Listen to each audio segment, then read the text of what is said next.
今週、成田空港は台風15号の影響で一時空港からのアクセスが断たれ陸の孤島と化した。中には空港内で夜を明かすことを余儀なくされた人も。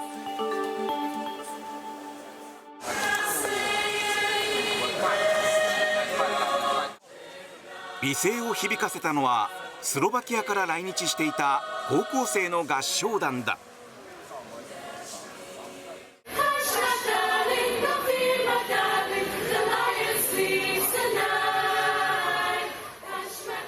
名曲「ライオンは寝ている」も披露。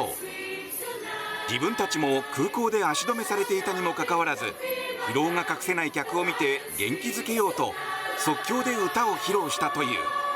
まさに神対応だ。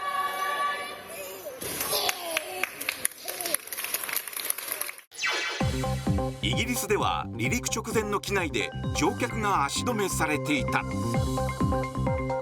実は航空管制システムの障害が原因で乗務する予定のパイロットが出発時刻に間に合わないという事態に。その機内で突然ある男性が。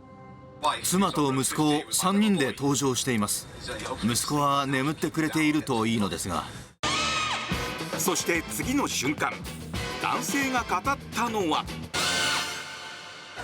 ご搭乗中の皆様、当機のパイロットがこんな格好でよろしければ間もなく離陸いたします。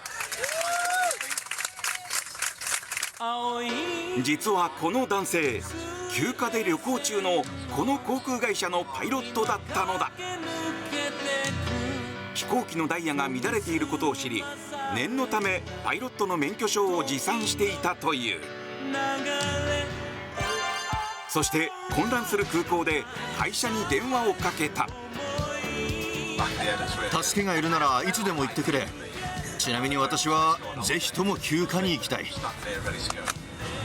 するとかけ直しますと言われて、たった38秒後折り返しかかってきて、お願いします、コックピットに入って、帰りの便は別の人を行かせるからって。ブラッドリーさんの神対応で乗客は目的地へ向かったという。